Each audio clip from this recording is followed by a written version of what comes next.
Joining me now, Democratic Congressman Mike Quigley of Illinois, who sits on the House Intelligence Committee. Congressman, thank you. I appreciate you joining us this evening. The House Judiciary Chairman Jerry Nadler says that he is going to investigate the Trump Justice Department issuing subpoenas targeting your colleagues in the House, former White House counsel Don McGahn, the media, and others. In a statement, this is part of what he writes. He says, it is also possible that these cases are merely our first glimpse into a coordinated effort by the Trump administration to target President Trump's political opposition. How deep do you think that this potential abuse of power goes? Because it is an enormous abuse of power. Sure. I think you've seen the tip of the iceberg. I think the chairman is absolutely right.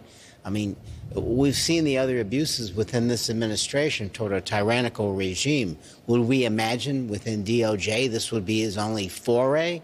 Absolutely not. I think the Attorney General, for one, needs to have a 4-year damage assessment internally, going beyond the Inspector General's report, see exactly what took place. Because we know there's still people, still officials there who oversaw this charade.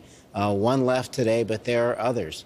I'm concerned there were other activities within DOJ, but he had a whole government at his disposal. Who's to know, given his tactics, that he wouldn't do the exact same thing or worse within, for example, the intelligence community. So it is a great concern.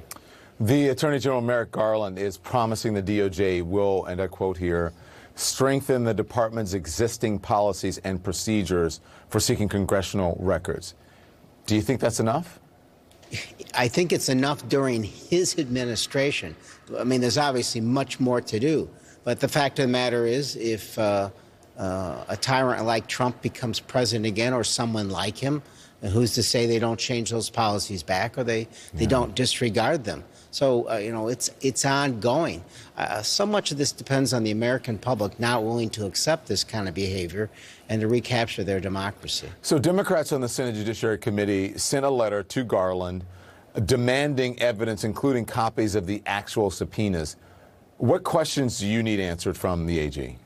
Yeah, I'm not surprised Senator Durbin's team, they're on the ball like I thought they'd be.